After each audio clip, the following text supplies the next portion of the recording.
Hello and welcome to another edition of बातों बातों में। मैं हूं पीरज़ादा सलमान और मैं खलील नासिर। भाई, मुझे मालूम है कि आप बहुत शौक़ से फीफा वर्ल्ड कप फॉलो कर रहे हैं, देख रहे हैं, और अब 2 सेमीफाइनल हो चुके हैं, परसों फाइनल है। और मैं समझता हूं एक टीम जिसने सबके दिल जीते हैं, गो के वो सेमीफाइनल हार गई, वो मराकश की टीम थी। बिल्कुल सही बात है। खेली। क्या आपने मैच देखा मराकश का, और क्या आपके मतलब क्या महसूस किया, क्या फीलिंग्स थी आपकी? बस मेरा ख्याल है उस दिन मराकश की बदकिस्मती ज़्यादा रही। अच्छा खेले क्योंकि मैच उन्होंने बहुत अच्छा खेला। एक तो बदकिस्मती 5वें मिनट से शुरू हो गई कि पहले ही हमले में फ्रांस को कामयाबी मिल गई।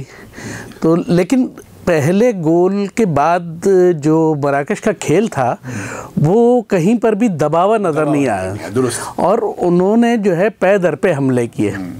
और ख़ास तौर पे मुझे वो जो उसने एक रिवर्स किक जो लगाई, बाइसिकल किक, जी बिल्कुल, तो उससे मतलब उनके मोरल का अंदाज़ा होता था कि वो हिम्मत नहीं हारे। तो लेकिन जब दूसरा, मेरे ख्याल में मैच में तो उन्होंने पूरे मैच में हिम्मत नहीं हारी। दूसरा गोल होने के बाद भी उन्होंने अच्छा मुकाबला किया, और फ्रांस बहरहाल आलमी चैंपियन, दिफाई चैंपियन है और बहुत अच्छी टीम। मेरी राय ये है, क्योंकि मैं कोई बहुत एक्सपर्ट नहीं हूँ उस मामले में, लेकिन और ये बहुत कांटे का फाइनल होने वाला है, और मेरा दिल कहता है कि अर्जेंटीना जीते, दिमाग कहता है कि शायद फ्रांस जीते। लेकिन मेरे नज़दीक सबसे मजबूत दिफाई लिहाज से भी, डिफेंस के लिहाज से भी, और अटैकिंग जो गेम है उस लिहाज से भी, यानी जारहाने लिहाज से भी, फ्रांस की टीम सबसे ज़्यादा बैलेंस टीम है। और उसके साथ मराकश ने, मैं समझता हूँ, बहुत अच्छा मुकाबला किया। हाँ, और जो एक बात मराकश के तमाम मैचों में जो वाज़े रही, उन्होंने जो है अपनी शिकस्त को भी उसी तरह सेलिब्रेट किया जिस तरह उन्होंने अपनी फतह को सेलिब्रेट किया। तो और जो है सजदे में गिर जाना, और इस बात का वो है कि मतलब फतह और शिकस्त जो भी है वो जो है अल्लाह ताला की तरफ से है, और उसका हर हाल में हम शुक्र अदा करते हैं। और मराकश जैसी टीम, मतलब ज़ाहिर बात है कि इस टूर्नामेंट के शुरू होने से पहले तो मराकश के बारे में कोई सोच भी नहीं सकता था कि वो इतने मैचेस खेलेगी और सेमीफाइनल में आ जाएगी। अच्छा, फिर दूसरी बात ये कि जैसे कुछ टीमें, जैसे कोरिया, जापान की टीमें भी थी, वो भी आगे पहुंची, लेकिन जिस तरह मराकश की टीम खेल रही थी उससे लग रहा था कि ये आगे जाएगी। मतलब वो किसी, जैसे आपने एक लफ्ज़ इस्तेमाल की ना, दबे नहीं। किसी भी मौके पर उन्होंने वो जो बड़ा इवेंट होता है ना, फुटबॉल का इवेंट एक बहुत बड़ा इवेंट है, उसको अपने ऊपर हावी नहीं होने दिया, और बिल्कुल जी जान से खेले, अपनी भरपूर सलाहियतों को के साथ खेले, और ये बहुत अच्छी बात है। और इसमें देखें कि उनके ऊपर दबाव जो है, एक जो पब्लिक की हिमायत का दबाव होता है ना, वो भी एक बड़ा दबाव होता है कि मतलब लोग, आपके पास गेंद आ रही है तो लोग उसके ऊपर जो है ना, उनका जोश जज्बा बढ़ रहा है, और लोग आपको सपोर्ट कर रहे हैं, आउट ऑफ द वे जाके सपोर्ट कर रहे हैं। पूरी दुनिया आपके खेल को पसंद कर रही है उसको। तो ये जो एक दबाव होता है तो उसको भी बर्दाश्त करना पड़ता है। बड़े मैच का अपना एक दबाव होता है।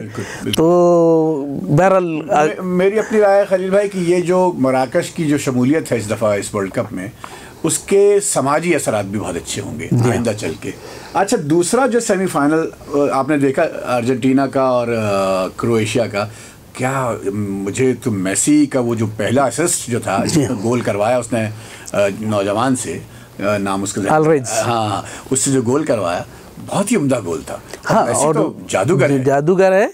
और बल्कि दोनों जो गोल हुए उसमें दोनों में मेसी का बड़ा बुनियादी किरदार था। और मतलब उसकी जो अज़मत है उसके लिहाज से उसने उस मैच में अपनी उस अज़मत को और उस शोहरत को जो है उसने मनवा लिया एक मरतबा फिर। लिहाजा हम एक तरीक़े से कह सकते हैं कि अगर मेसी की इस कारकर्दगी को देखें तो मुझे तो थोड़ा सा मेरा झुकाव अर्जेंटीना की तरफ लगता है। आपका ही नहीं, बहुत ज़्यादा लोगों का झुकाव है। अच्छा, इसमें मगर एक सवाल उठता है, और मेसी की अजमत से तो बिल्कुल इनकार नहीं है, शानदार है, लेकिन ऐसा तो नहीं कि जो कि बिल्कुल मैं समझता हूँ इस सवाल को नहीं आना चाहिए, लेकिन अगर मेसी ही मेसी करते रहते हैं हम, ऐसा तो नहीं कि अर्जेंटीना की टीम वन मैन टीम है? नहीं, मेरे ख्याल में जिस तरीके से मेसी के साथ उसकी फॉरवर्ड लाइन ने साथ दिया और उसके पासेस को जिस तरीके से ऑलरेज नाम है मेरे ख्याल में उसका, और 2 उसको चांसेस मिले और दोनों उसने अवेल किए। तो बहरहाल, लेकिन ये होता है कि हर टीम में एक बड़ा खिलाड़ी होता है, तो जो है देखिए फ्रांस है ना, फ्रांस में एम्बापे है, मगर उसके साथ वो मुश्किल से नाम है, जी से कुछ नाम आता है, वो भी है। मेरा ख्याल है, अब ये मुझे याद नहीं करीम बेंजेमा बेंच पे है या आया ही नहीं इस टीम में, लेकिन फ्रांस की टीम में मतलब मजमूई तौर पर टीम बहुत मजबूत है। लेकिन अब आप सही कह रहे हैं, अब यहाँ वो आपको हम परेशानी में मुब्तला करते हैं। तो आप बताइए फाइनल कौन जीतेगा? जनाब अली, मेरे ख्याल में तो दोनों टीमें बराबर की हैं, और लेकिन मेरा वोट अर्जेंटीना की तरफ है। और क्या मार्जिन होगा गोल का?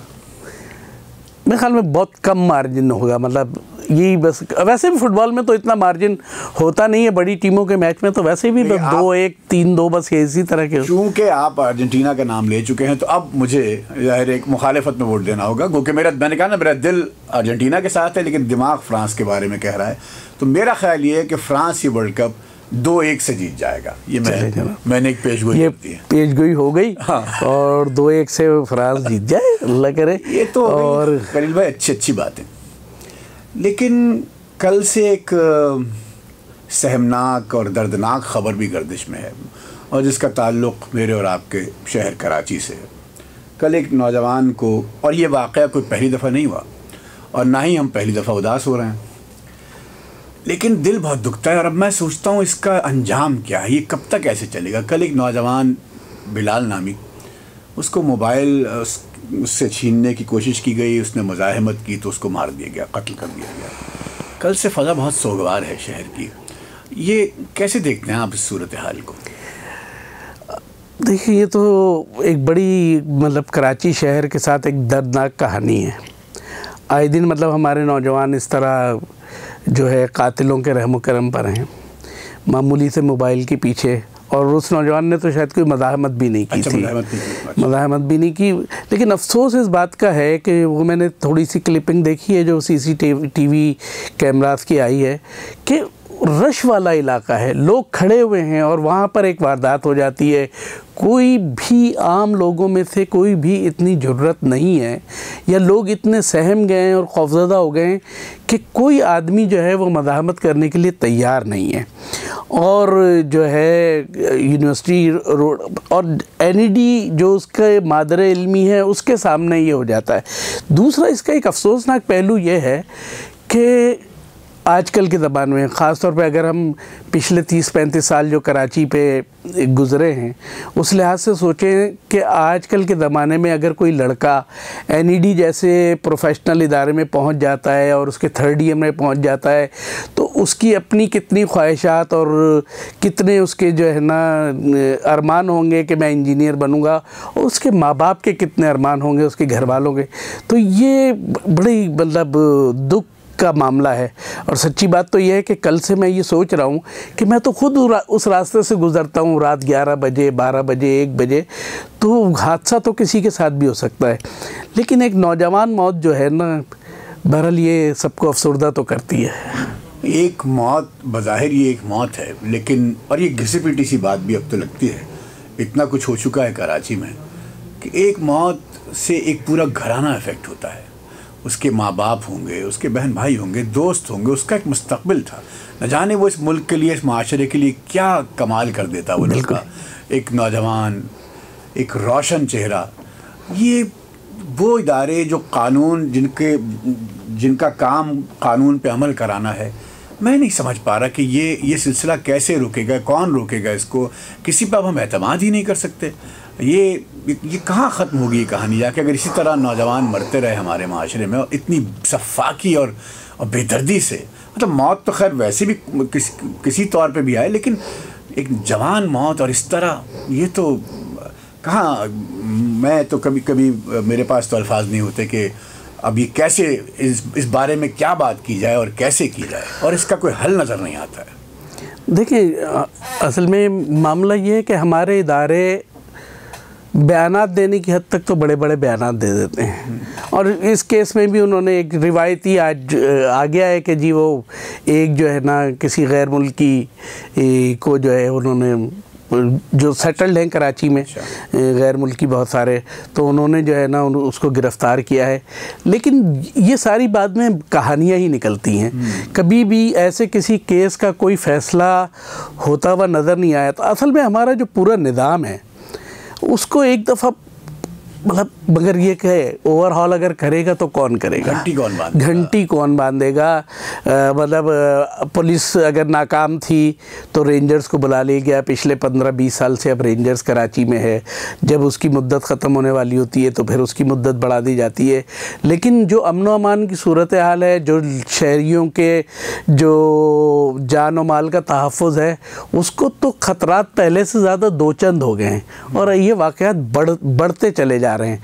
तो इस पे जो है कोई अब तो कोई पॉलिटिकल पार्टीज़ भी इसके ऊपर बात नहीं करती और जो है हम बस रहमो करम पे हैं मुजरिमों के। तो ये बड़ी अफसोसनाक सूरत हाल है। बहरहाल हमारी तो हमदर्दियाँ उस नौजवान के घर वालों के साथ, उसके दोस्तों के साथ हैं कि एक चिराग जो है वो बुझा दिया गया, वरना वो इस कौम के लिए पता नहीं क्या कुछ साबित हो सकता था। हाँ, चलिए मेरे ख्याल है आज का प्रोग्राम इस सैड नोट पे ही ख़त्म करते हैं। मुझे रसा भाई के 2 शेर याद आ रहे हैं कराची के की निस्बत से और इस पे इख्तिताम करते हैं। शहर कराची याद है तुझको तेरे शब्बेदारों में, मिर्ज़ा रसा चुगताई भी था यार हमारा यारों में। इस बस्ती के पस मंज़र में दूर तलक दीवारें हैं और किसी ने चुन रखे हैं साए इन दीवारों में। अल्लाह हाफ़िज़।